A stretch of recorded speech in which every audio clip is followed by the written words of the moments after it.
오래전에 제가 청소년 시절에 이제 부모님 따라 산기도도 다니고 또 집회도 다니고 그랬던 기억이 납니다. 저는 어릴 때 부모님 따라 무릎에서 신앙생활을 했고 또 부흥회도 따라다니고 그랬던 기억이 나는데, 지금도 어린 마음에 기억나는 강사님의 첫인사가 이런 것이었습니다. 여러분, 아빠 없이 살아도 엄마 없이 살아도 돈 없이 살아도 은혜 없이는 못 삽니다. 아멘. 아멘이 더 크게 나와야 됩니다. 은혜 없이는 못 삽니다. 제가 그 짧은 목사님이 그 설교를 시작하는 멘트가 저한테 충격으로 왔습니다. 엄마 없이 살아도 아빠 없이 살아도 돈 없이 살아도 은혜 없이는 못 사는 줄 믿습니다 하는 그 말이 제 마음에 남아 있습니다. 얼마나 여러분은 은혜 없이 못 산다는 그 말에 동의하십니까? 어떤 삶에 나를 안전을 보장하고 위로하는 것이 있어도 나는 정말 딴 것은 다 없어져도 은혜 없이는 못 산다 라고 하는 마음이 있습니까? 지난주에는 은혜가 있어야 할 텐데 였다면 오늘은 은혜 없이 못 삽니다 라는 그런 주제입니다. 이미 말씀드린 것처럼 은혜는 하나님이 받을 자격이 없는 자에게 주시는 뭐라고요? 선물이라고 말씀드렸습니다. 받을 자격이 없는 자에게 주시는 선물입니다. 미국의 탁월한 영성가이고 많은 책을 쓴 베스트셀러 작가인 존 바비어라는 분이 은혜라는 책에서 이렇게 은혜를 이야기하면서 도전합니다. 당신의 일생을 통해 하나님을 기쁘시게 하고자 하는 소원이 있습니까? 진실한 그리스도인은 돈을 벌고 재능을 발휘하고 명예를 얻고 권력을 부리는 것에 인생의 목적을 두지 않습니다.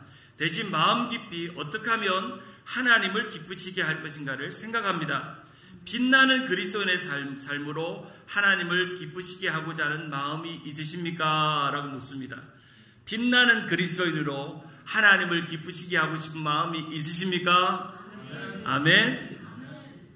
그렇다면 사람의 힘이 아닌 하나님의 말로 할 수 없는 한량없는 은혜가 임하기 시작할 때 그렇게 살 수 있습니다. 만약 당신 속에 이러한 소원이 있다면 은혜야말로 빛나는 그리스도의 삶의 원천입니다 라고 글을 남겼습니다. 은혜야말로 빛나는 그리스도인의 삶의 원천, 근본, 통로라고 말하고 있는 것이죠. 은혜가 시작된 사람은 은혜로운 인생입니다. 은혜 없이 못 사는 인생은 은혜 충만하고 은혜를 누리고 은혜를 유지하는 사람입니다. 그래서 매일매일 내 삶에서 하루를 시작하는데 아침에 깨어 양치질하고 세수하고 오늘 하루 시작하는데도 내 마음에 주님 오늘 하루도 은혜로 시작하게 해주세요. 또 이제 집에 돌아와서 하루 일과를 마치고 손을 씻고 세수를 하고 양치를 하고 이부자리에 이불을 탁 덮고 오늘도 잘 자야지 할 때 주님 오늘 하루도 은혜로 살게 해주시니 감사해요. 그렇게 사는 인생은 매일매일 행복합니다. 종종 성도님들에게 묻습니다. 성도님 요즘 어떻게 사세요? 저 힘든 일은 없으세요? 어떻게 사세요? 물으면 목사님 이런 질문하니까 기도 제목도 있고 또 삶의 문제도 있어서 목사님 저 요즘 너무 힘들어요. 아니 자식 새끼들이 얼마나 속을 새기는지, 남편이 얼마나 속을 새기는지, 가게가 왜 잘 안 되는지, 비즈니스는 어려운지, 왜 손님들은 안 오는지, 왜 돈은 안 벌리는지 너무너무 힘들어요. 요즘 같으면 정말 죽지 못해서 살아요 라고 하는 성도들이 있습니다. 그렇게 말하다가 마지막에 이분이 이렇게 말합니다. 그러나 목사님 은혜로 삽니다. 은혜로 삽니다. 우리 모든 성도들이 서로에게 묻습니다. 어떻게 지내요? 물으면 은혜로 삽니다 하는 대답을 하시기를 주님의 이름으로 축원합니다. 우리 옆에 분에게 이렇게 보고 인사합시다. 은혜로 삽니다. 시작. 우리 목사님이 좀 전에 후임 목사가 와서 목사님에게 은혜라고 하신 것처럼 저도 목사님 만난 게 은혜입니다. 요즘 목사님하고 지내는 게 저에게 너무나도 은혜. 생각해보니까 벌써 한 달이 다 지나가서 이제 5개월밖에 안 남아서 목사님하고 이제 잠깐 지내는 시간이 너무너무 소중한 시간이고 감사한 시간이 아닐 수 없습니다. 우리는 은혜로 살 뿐 아니라 은혜를 찬송하는 사람입니다.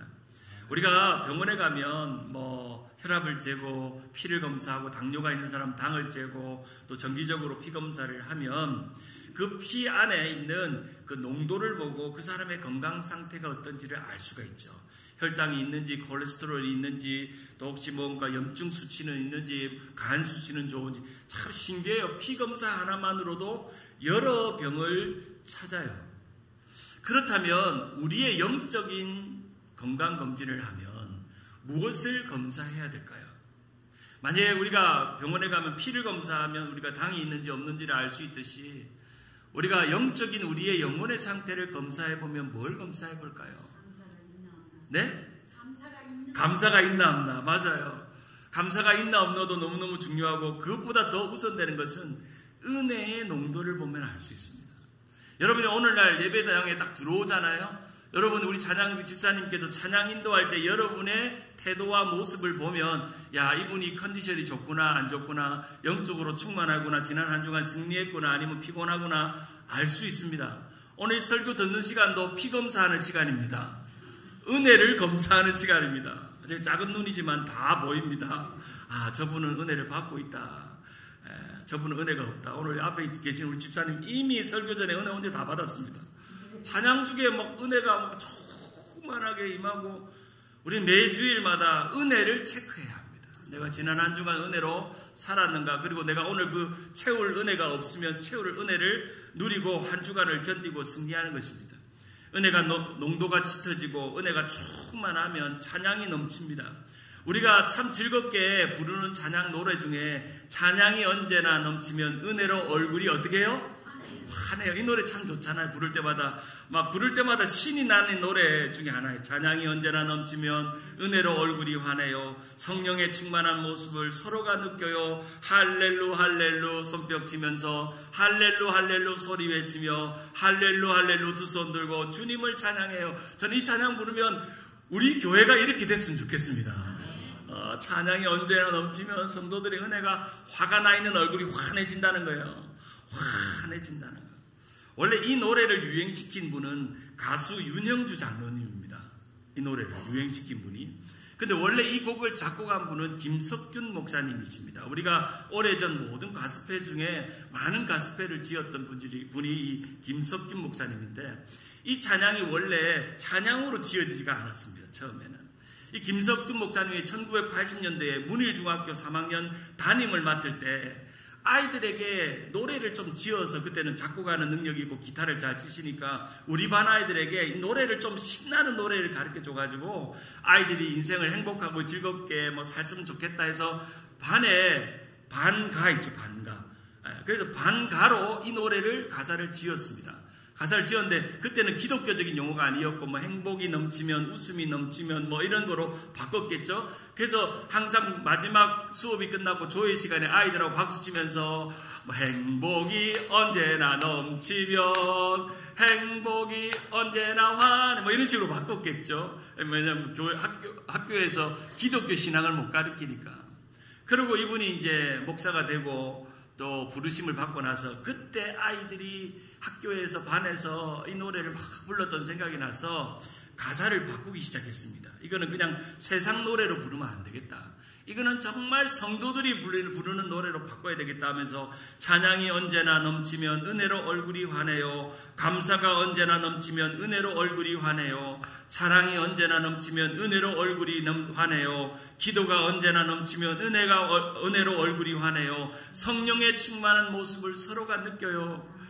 저는 이 찬양 부를 때마다 이 가사가 짧고 심플하지만 너무 좋은 거예요. 찬양이 언제나 넘치고 감사가 언제나 넘치고 사랑이 언제나 넘치고 기도가 언제나 넘치는 거죠. 사랑하는 여러분, 우리 주님 세운 교회가 부흥하는 방법은 찬양이 넘쳐야 합니다. 감사가 넘쳐야 합니다. 사랑이 넘쳐야 합니다. 기도가 넘쳐야 합니다. 지금 넘쳐나고 있는 줄 믿으시기를 바랍니다. 여러분을 통해서 넘쳐납니다. 그러면 하나님의 사람들의 성령이 충만한 모습을 보고 서로가 환하게. 어떤 분이 그래요. 목사님 어떻게 인상이 좋냐고. 성령이 충만해서 그렇습니다. 얼굴이 환해요. 우리 목사님 얼굴 보면 행복하고 우리 성도님들 얼굴 행복하고 교회 가면 즐겁고 그러면 교회가 부흥합니다. 항상 교회가 부흥할 때 보면 성도들이 인상이요 쫙 펴져 있어요. 쫙 펴져 있어요. 인상이 전도합니다. 인상이 전도지예요. 내가 이 길 갈 때 얼굴이 은혜로 충만하면 혹시 교회 다니세요? 한 번은 제가 미장원에 머리를 자르러 갔는데 제가 환하게 웃으니까 저한테 묻는 거예요. 목사님이시죠? 그러시더라고요. 어떻게 그래 알아맞추는지 미용사는 희한하게 제 인상 보고 목사인지 아닌지 알아맞혀보더라고요. 제가 추리닝 입고 슬리퍼 신고 갔는데도 목사님이시죠? 하시더라고요. 우리는 얼굴에 나타납니다. 은혜 있는 삶은 얼굴로 다 나타납니다. 은혜를 얻고 은혜를 깨닫고 은혜를 받은 사람은 은혜로 능력을 경험하고 은혜로 살아가는 것이죠. 사랑하는 여러분, 우리가 하나님께 드리는 이 은혜의 찬송, 이 한량없는 은혜의 찬송을 날마다 드려야 합니다. 오늘 함께 살펴보는 에베소서 1장 3절에서 8절을 보면 바울이 이 은혜의 찬송을 하나님 앞에 올려드립니다. 근데 에베소서는 여러분이 아는 것처럼 옥중서신입니다. 어디에서 지었어요? 감옥에서, 옥중에서 그는 찬송하고 있습니다. 찬양과는 전혀 어울리지 않는 장소에서 어두침침하고 배도 고프고 두렵고 떨리고 이제 형장의 이실로 죽을지도 모르는 그런 두려움이 엄습해오는 감옥에서 그는 에베소서를 쓰면서 에베소 교회 성도들에게 제일 먼저 문안 인사를 한 다음에 첫 번째 외쳤던 한마디는 찬송하리로다 였습니다. 저는 이 구절이 너무너무 놀랍습니다. 바울이 그 고난과 어려움과 핍박과 억울한 누명을 쓰고 이 감옥에 잡혀 있는데 저 에베소에 있는 소아시아에 있는 교회들에게 정말 외치고 메아리처럼 외치고 있는 고백은 찬송하리로다. 에베소 교회 성도들이여 찬송하리로다. 우리 주님 세운 교회 성도들이여 라고 구원의 노래를 외치고 있더라는 것입니다. 은혜의 첫 찬송, 찬송하리로다. 그 찬송의 내용은 가사는 이것입니다. 우리 주 예수 그리스도의 아버지 하나님을 찬송합시다. 그래서 하나님이 하나님의 사랑하는 아들 안에서 우리에게 거저주시는 하나님의 영광스러운 은혜를 찬미합시다. 또한 성령님은 우리로 하여금 계속해서 하나님을 찬양하게 하십니다. 라고 하는 노래로 이 노래를 지은 것입니다.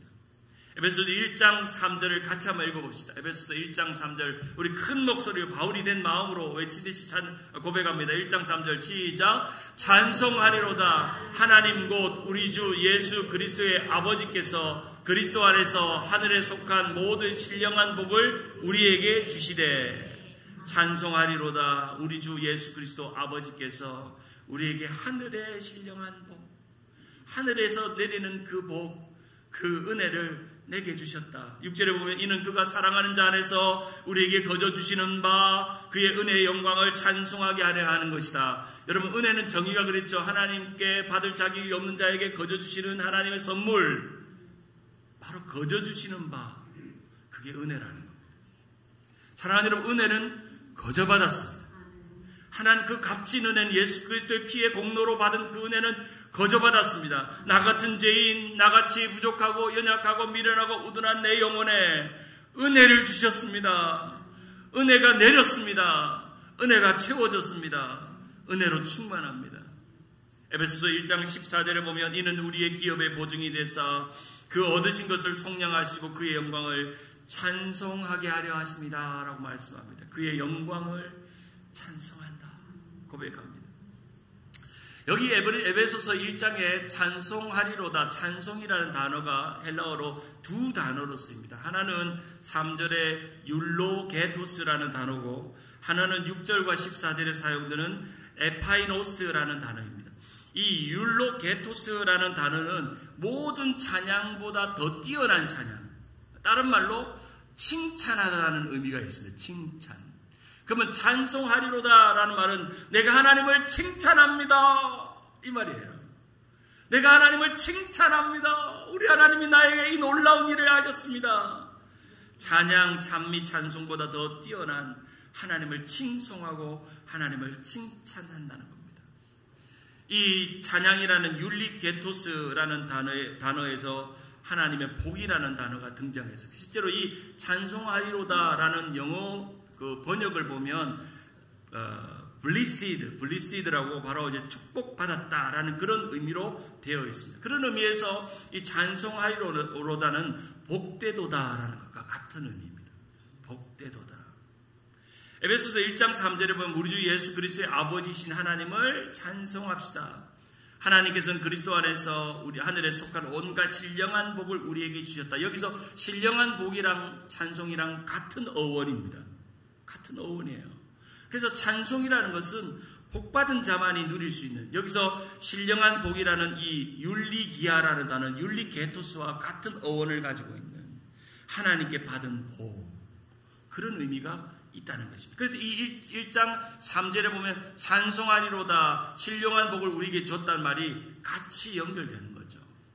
우리의 찬송은 우리의 받은 복을 찬양하는 것입니다. 사랑하는 여러분, 우리의 찬송의 이유는 우리에게 받은 그 복을 찬양하는 것인 줄 믿으시기를 바랍니다. 우리는 복 받았습니다. 얼마나 복 받은 사람인지. 그 복이 우리에게 날마다 옵니다. 주님의 복이 우리 안에 임합니다.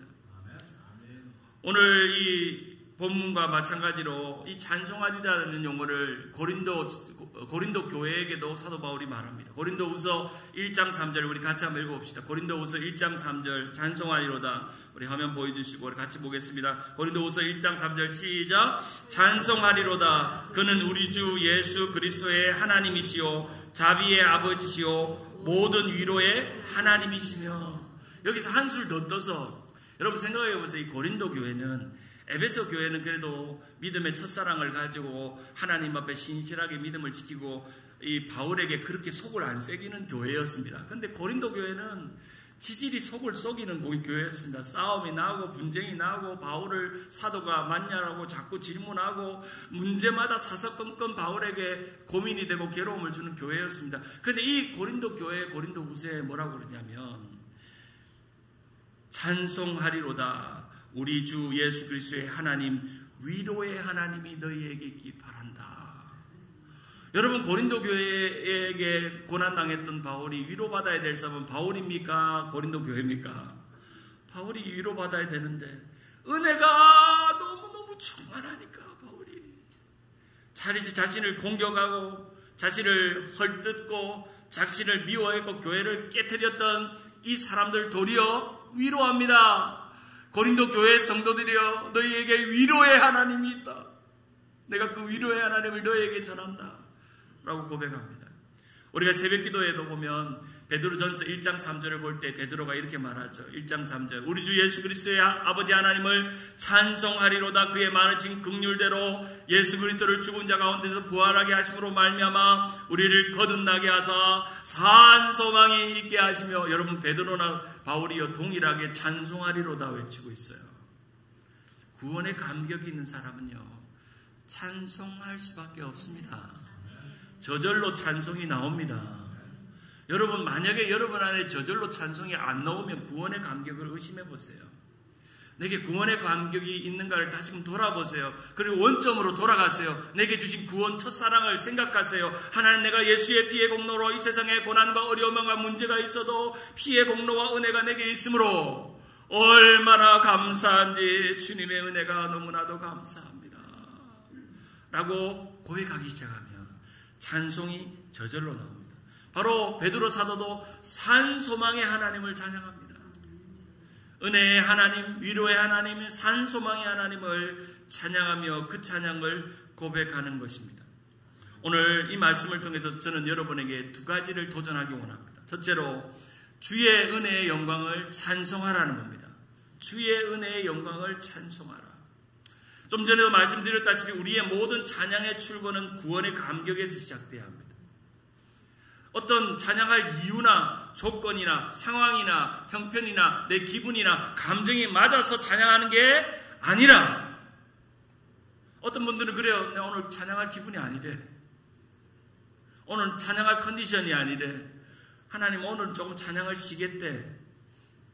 그거 아니라 나의 조건과 환경과 나의 기질과 나의 감정에 찬양했다 안 했다 하는 게 아니라, 우리가 구원받았다면, 구원의 감격이 있다면 그 감격으로 하나님을 저절로 찬양해야 된다는 거예요. 저절로 하나님을 찬양하는 거죠. 바로 바울은 그것을 그 은혜의 영광, the glory of his grace, 그 은혜의 영광이라고 말했습니다. 오늘 1장 6절에 보면 이는 그가 사랑하시는 자 안에서 우리에게 거저 주시는 바 그 은혜의 영광을 찬송하게 하려 하는 것이다. 거저 주시는 것도 은혜인데 그 은혜에 덧붙여서 글로리, 영광스러운 은혜를 내게 주셨다는 거예요. 왜 영광스럽습니까? 이 세상의 돌들과 이 대상의 나무들과 온 우주 만물로 찬양받으셔도 되는데 하필이면 나같이 무지깽이, 나같이 부족한, 나같이 연약한, 나같이 억만제약 가운데 있는 나를 하나님 부르시고 구원하셔서 찬송받기 원하십니다. 찬송 듣기 원하십니다. 그래서 노래 좀 못 불러도 괜찮아요. 그래도 부르세요. 소리를 내서 부르세요. 찬송하는 거죠. 신학자들은 이 에베소서는 구원의 탄성, 바울의 구원의 탄성이라고 말합니다. 구원의 감격이라고 말하는 거죠. 온갖 신령한 복을 생각할 때마다 내가 이 그 은혜의 영광을 찬송할 수밖에 없다는 것입니다. 그 은혜의 영광 속에는 세 가지가 들어있습니다. 첫째는 나를 택하신 하나님의 은혜입니다. 하나님, 내가 뭐라고 창세전에 나를 기억하시고 계획하시고 정말 나는 모래같이 적은 존재인데 저 우주에 나가보면 나는 보잘것없이 먼지보다 더 작은 티끌 같은 나를 하나님이 택하시고 선택하시는 은혜를 주셨다는 겁니다. 에베소 1장 4절에 보면 곧 창세전에 그리스도 안에서 우리를 모아사 택했다는 거예요. 제가 오늘 아침에 우리 집사람하고 운전하고 오면서 여보 나를 택해줘서 고마워 했어요. 택해줘서 고맙다고. 우리가 서로 택했다는 거 얼마나 감사한지. 우리 박 목사님, 박의숙 사모님이 박 목사님을 택하신 게 감사하시죠? 할렐루야. 20년 그 목회에 험난한 여정을 우리 사모님하고 목사님하고 그래도 참 환하게 웃으면서 감사하면서 지내오신 것 저는 다 보지 못했지만 여러분 다 보셨잖아요. 얼마나 이렇게 목사님 얼굴이 환한지. 저는 목사님 처음 인터뷰 때 얼굴 보고 너무 환하게 빛이 나는 거예요. 저도 저 빛을 주시옵소서. 화나는 거죠. 하나님 우리를 택했대요. 두 번째로 우리를 자녀 삼아 주셨습니다. 자녀 삼아 주시는 은혜가 있습니다. 에베소서 1장 5절에 보면 그 기쁘신 뜻대로 우리를 예정하사 예수 그리스도로 말미암아 자기의 아들들이 되게 하셨다는 거예요. 여러분, 이스라엘만 아들들이 되게 한 것이 아니라 이방인은 우리도 하나님의 아들에 키워주심을 감사하시기를 바랍니다. 하나님의 또 다른 이스라엘 백성이 되게 하심을 감사하시기를 바랍니다. 아들들이 되게 하셨대요. 얼마나 감사한지. 그냥 구원받고 선물 받은 것만으로도 감사한데 나를 입양시켜서 자신의 아들이라고, 너는 내 것이라, 너는 내 아들이라고 부르시는 하나님의 음성이 얼마나 감사한지. 그 은혜가 있다는 겁니다. 세 번째로 계속적으로 하나님은 은혜를 거저 주신다는 겁니다. 1장 6절에 보면 이는 그가 사랑하시는 자 안에서 우리에게 거저 주시는 바 그 은혜의 영광을 찬송하게 하신다는 거죠. 첫째는 택하심이고요, 두 번째는 자녀 삼으심이고요, 세 번째 은혜의 찬송이 되게 하셨다는 겁니다. 그것이 합쳐서 주의 은혜의 영광이라는 거예요. 이건 어떤 피조물에게 주지 않았다는 거예요. 오늘 우리의 믿음의 사람들에게, 구원받은 하나님의 사람들에게 이 영광스러운 은혜를 날마다 부어주셔서 그 은혜를 만끽하고 감격하고 압도당하는 사람은 날마다 영광스러운 주님을 찬양하는 역사가 일어날 줄 믿습니다. 그 은혜가 우리 교회 성도들의 은혜인 줄 믿습니다. 바로 그 은혜의 감격이 있다는 거죠. 18세기 우리 목사님이 자주 말씀하시는 1739년부터 1791년 영국의 영적 대각성 운동이 일어났습니다. 존 웨슬레와 찰스 웨슬레의 형제와 그리고 조지 휘필드를 중심으로 해서 영적으로 패망해가는 이 영국 그 교회와 믿음의 사람들을 일으키고 성령의 불이 일어나고 그들이 부흥운동을 일으켰습니다. 그 부흥운동의 구호는 이것이었습니다. 영국을 새롭게, 세계를 새롭게 였습니다. 영국을 새롭게, 세계를 새롭게. 실제로 18세기 영국은 성경의 권위가 땅에 떨어졌습니다. 합리주의적인 세상적인 생각이 팽배하면서 믿음의 가치가 손상을 당하고 또한 도덕적인 생활이 무너지고 있는 성도들의 삶이었습니다. 교회에는 예배가 점점 줄어들고 교회 건물들은 문을 닫기 시작했고 목회자들은 영혼 구원에 대해서 관심이 없고 오히려 성직을 뇌물로 거래로 하는 그런 부패한 교회들이었습니다. 폭도들이 길거리에 횡령해서 이제는 밤에도 길거리를 걸어 다닐 수가 없었고, 한 집 건너 교회에 있던 자리가 한 집 건너 술집이 되고 길거리에는 창녀의 유혹을 받고 있는 그런 세상 속에 있었습니다. 그러한 시대에 기도의 한 사람을 세우셨습니다. 존 웨슬리 형제들입니다. 1739년 1월 1일이었습니다.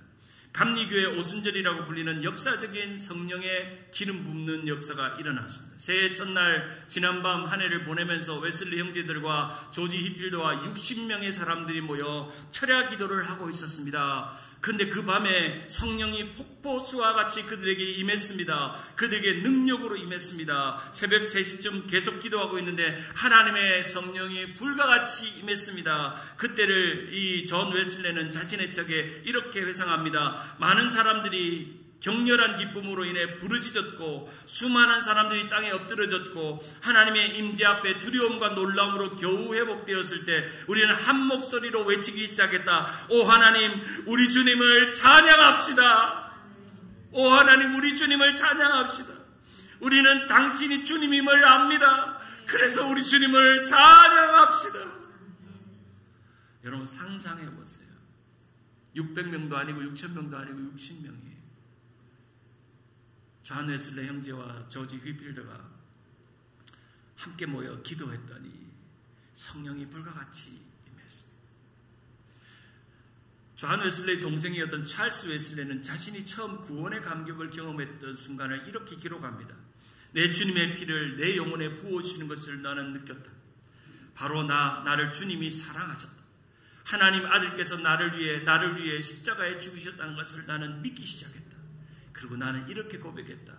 내게 만입이 있다면 그 모두로 주님을 찬양하고 살겠노라고. 내게 만입이 있다면. 여러분 이 찰스 웨슬리의 간증으로 나온 노래가 찬송가 23장 만입이 내게 있으면입니다. 만입이 내게 있으면 그 입 다가지고 내 구주 주시는 종을 늘 찬송하겠네. 내 은혜로신 하나님 날 도와주시고 그 크신 영광 널리 펴 다 알게 하소서. 할렐루야. A thousand tongues. 그 만 입이 내게 있으면 그거 다 동원해서라도 내게 구원 베푸시고 나에게 구원을 은총을 주신 그 주님을 찬양하겠노라고 놀라운 고백을 하고 있는 것입니다. 여러분 그 대부흥운동이 오늘에 일어나지 않으라는 법이 있겠습니까? 우리 주님 세운 교회에 일어나지 않으라는 법이 있겠습니까? 일어납니다. 사랑이 넘치고 기도가 넘치고 찬양이 넘치고 은혜가 넘치면 그 역사는 일어납니다. 오늘 우리 오후 4시에 우리 교인들 다 갑시다. 가서 그 성령의 대각성 운동이 일어나는지 봅시다. 그 역사가 우리 목사님의 말씀을 통해서 나타나는 것을 봅시다. 그래서 우리 가서 그곳에서 정말 이 웨슬리의 대부흥의 운동이 일어나는 것처럼 우리 같이 기도할 때에 모든 교회가 불과 같이 일어나는 역사가 일어날 줄 믿습니다. 그래서 우리가 시간을 내어서 같이 기도하는 것이 더 필요합니다. 두 번째로 주의 은혜의 풍성함을 찬송하라는 겁니다. 그 은혜의 풍성함을 찬송하라는 겁니다. 앞에는 바로 은혜의 영광이라고 말했다면 두 번째는 은혜의 풍성함, the riches, 풍성함입니다. The riches of His grace. 그의 은혜의 the rich, 부요함, 풍성함을 말합니다. 1장 7절에 보면 우리는 그리스도 안에서 그의 은혜의 풍성함을 따라 그 피로 말미암아 속량 곧 제사함을 받았느니라. 8절에 이는 그가 모든 지혜와 총명을 우리에게 넘치게 하사라고 말씀합니다. 바로 그 은혜의 풍성함을 찬양하며 고백하는 것이죠. 사랑하는 성도님 여러분, 오늘도 우리의 성령께서 우리에게 은혜를 풍성하게 하실 줄 믿습니다. 우리의 가정이나 삶이나 우리의 영혼이나 은혜가 풍성히 임해야 합니다. 그래야 삶의 어려움도 견디고 시련도 견디고 여러 가지 질병도 견디고 그 힘으로 오늘도 살아가는 줄 믿습니다. 바로 예수 그리스도의 희생으로 십자가의 힘으로 우리는 그것을 은혜의 풍성함으로 바꾸어낼 수 있어야 합니다. 우리의 삶에 은혜 없이는 답이 없습니다. 그럼 따를까요? 우리의 삶에 은혜 없는 삶은 답 없는 인생이다. 은혜 없으면 답이 없어요. 여러분 힘으로 불끈 탁 쥐고 힘주고 인생을 살아보세요. 삶에 힘들 고난이 더 찾아옵니다. 삶에 문제가 오고 삶에 어려움이 있을 때마다 답을 찾을 수 없을 때 우리가 은혜의 자리에 있으면 희한하게 답이 해결됩니다. 제가 금요일날 간증했잖아요. 2천만 원 은혜가 있으니까 은혜 받는 사람들을 동원해서 하나님이 해결해 주시더라고요. 여러분 그거는 10분의 1입니다. 2차 수술 때도 그리고 준재를 키울 때도 얼마나 하나님께서 물질적으로 어려움이 없게 하시는지 하나님께서 그 일들을 해가십니다. 은혜 안에 승리하는 비결을 배운 것입니다. 은혜 안에 강하게 되는 것을 배운 것이죠. 에베소서 2장 8절에 보면 사도 바울은 이렇게 말합니다. 그 은혜에 의하여 믿음으로 말미암아 구원을 받았으니 이것은 너희에게 난 것이 아니요 하나님의 선물이라. 9절에 행위에서 난 것이 아니니 이는 누구든지 자랑하지 못하게 하려 함이라. 여러분 은혜는 하나님께 거저받은 것이지만 거저받았다라는 것 이면에는 어떤 의미가 있냐면 철저하게 하나님께 의존되어 있다는 뜻입니다. 거저받았다, 공짜다라는 그런 의미도 있지만 그럼 그 거저받은 은혜를 받으려면 주시는 분이 한 분이기 때문에 그분께 철저하게 의존되어져 있다는 거죠. 은혜는 내게서 나오지 않습니다. 내 남편에게서, 내 아내에게서, 내 주변에서 나오지 않습니다. 하나님에게서 은혜가 나오는 것입니다. 그래서 바울은 분명히 알았습니다. 이 은혜의 통로가 무엇인지 알았습니다. 그래서 이 에베소서나 바울의 서신마다 항상 이 은혜의 통로를 이렇게 말합니다. In Christ, 그리스도 안에서. 이 은혜는 그리스도 안에서 나오는 것이기 때문에 사도 바울의 모든 신학의 정수는 그리스도 안에서 In Christos, In Christ, 그리스도 안에서 내가 그리스도 안에 있으면 은혜가 거기에서 흘러나오고 있는 것입니다. 왜 우리가 찬송해야 되는지, 왜 오늘 우리가 견디고 승리할 수 있는 것은 바로 은혜가 있기 때문입니다. 찬송가 197장 은혜가 풍성한 하나님은 믿는 자 한 사람 한 사람 어제도 오늘도 언제든지 변찮고 보호해 주시네. 주여 성령의 은사들을 오늘도 내려주시고 성령의 뜨거운 불길로 오늘도 충만케 하소서. 아멘. 은혜가 풍성한 하나님께서는 믿는 자 한 사람 한 사람에게 어제도 오늘도 언제든지 보호해 주시고 성령의 충만한 은사를 주실 줄 믿으시길 바랍니다. 그 은사가 충만하게 있는 자들, 그 은혜의 풍성함을 깨달은 자들만이 오늘을 승리하고 믿음으로 나아갈 수 있습니다. 말씀을 맺습니다. 사랑하는 성도님 여러분, 요즘 저에게 가장 큰 은혜가 무엇인지 아십니까? 제가 말해드릴게요. 우리 주님 세운 교회 후임으로 온 겁니다. 참 우리 목사님과 만나서 목회를 배우고 있는 이 시간이 너무너무 소중하고 새벽기도, 금요기도, 주일 설교 하고 있는 게 감사합니다. 지난주에 제가 화요일 새벽기도 끝나고 아내가 문자가 왔어요. 여보 수고했어 하면서 3주 만에 원래대로 돌아왔네 하더라고요. 이 의미가 뭔지 모르겠어요. 그래서 물음표를 다 원래대로 돌아왔네가 뭐냐 하니까 집에 가서 물었어. 여보 원래대로 돌아왔다는 의미가 뭐냐 하니까 그동안 담임 목회를 치고 있다가 담임 목회 설교의 자리로 가서 원래대로 돌아왔고 제일 중요한 건 은혜의 자리로 돌아왔다는 거예요. 은혜의 자리로. 그 저보고 목사님은 설교할 때가 제일 은혜롭습니다. 원래 자리로 돌아가는 거예요. 제가 이번 한 주간 막 정신없이 짐 싸느라 새벽기도도 말씀드린 것처럼 정신없이 제 고향 다이아몬바를 떠나게 됐습니다. 떠나서 이제 세리토스로 교회에서 이제 가깝게 이사를 오면서 여러 생각이 들더라고요. 지난 시간 목회지를 옮기고 옮겨오는 동안 한순간도 하나님의 은혜가 아니었던 적이 없다. 그 그때마다 미국 유학 갔을 때도 선한청지교회 부목사 7년, 그리고 나성한미교회 담임목사 5년 8개월 거의 6년, 그리고 2년 동안 협동목사로 또 외부 부흥 강사로 집회로 2년, 그리고 짜잔, 우리 박 목사님 부임으로 제가 여기까지 토렌스까지 오기까지 한순간도 은혜의 순간이 아닌 적이 없었다. 그렇게 고백합니다. 자, 세리토스를 이사가면서 한 가지 참 재미난 일화가 생각이 났습니다. 제가 미국 가서 영어권 목사님과 영어를 배우고 대화를 하는 중에 이제 우리 영어권 목사님이 제 발음을 고쳐준 단어 중에 하나가 이 세리토스라는 단어입니다. 목사님, 제가 세리토스의 장래가요 하니까, 목사님, 세리토스가 아니고 소리로스 하는 거예요. 그래서 속으로 그랬어요. 내가 세리토스, 소리로스 이 발음을 할 날이 있겠나. 소리로스를 언제, 보통 어디 공항에서 들어오거나 누가 어디 사냐고 물어보고, 경찰에 물어보고 어디 사냐고 물으면 저는 다이몬바 이야기했지만, 이제는 소리로스 이 발음을 써먹을 날이 왔다는 게 너무너무 신기한 것 같아요. 참, 제가 미국 처음 왔을 때만 해도 그 소리로스라는 발음을 교정했던 게 엊그제 같은데, 내가 세리토스에 살 줄이야. 참, 우리의 모든 순간순간을 돌아보세요. 은혜의 순간이었던 것을 기억해 보세요. 그것이 우리의 삶의 능력입니다. 제가 부임하면서 금요일 날 제가 부임하면서 이 찬양을 참 제가 은혜 받았다고 나눴던데, 오늘 예배 마지막에도 우리 집사님께서 찬양해 주셨는데, 오직 주의 은혜로라는 찬양입니다. 우리 가사가 오직 주의 은혜로 지금 여기 서 있네. 한없는 경배, 한없는 찬양, 내 영혼 예배 드리네.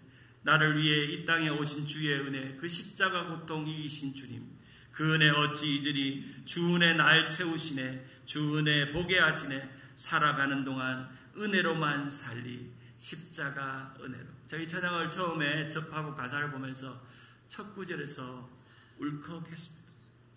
오직 주의 은혜로 지금 여기 서 있네. 오직 주의 은혜로 지금 여기 서 있다는 이 말에 너무 마음이 감동이 되고, 내가 살아가는 동안 은혜로만 살겠다는 다짐을 했던 찬양입니다. 같이 한 번만 불러볼까요? 혹시 찬양 반주해 줄 수 있으세요? 가사 좀 띄워주시고. 제가 이 찬양은 주님 세운 게 부임 찬양으로 제 마음에 새기고, 9월, 10월, 11월 여러분이 외울 때까지 같이 좀 계속 부르면 좋겠습니다. 오직 주의 은혜로. 우리 가사를 보면서 함께 찬양합시다.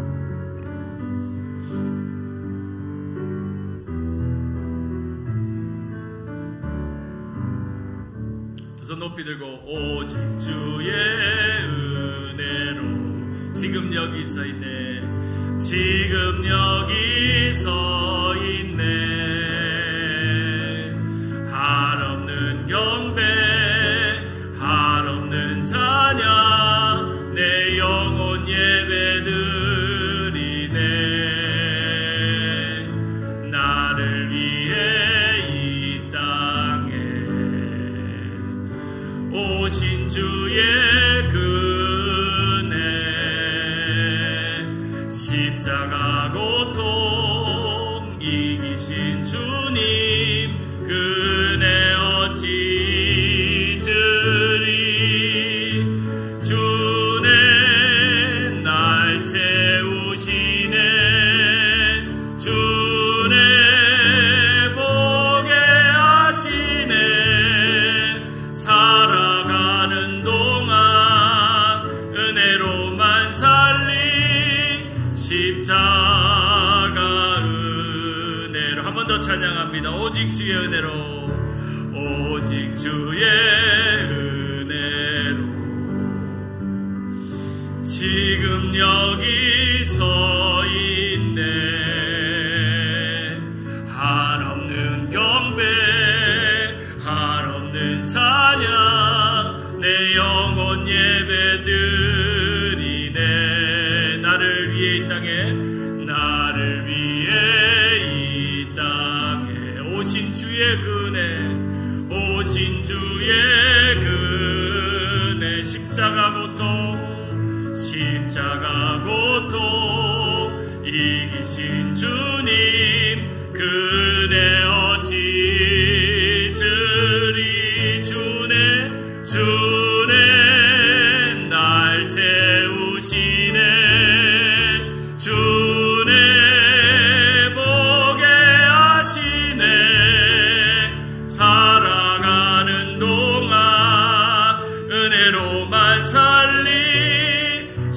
십자가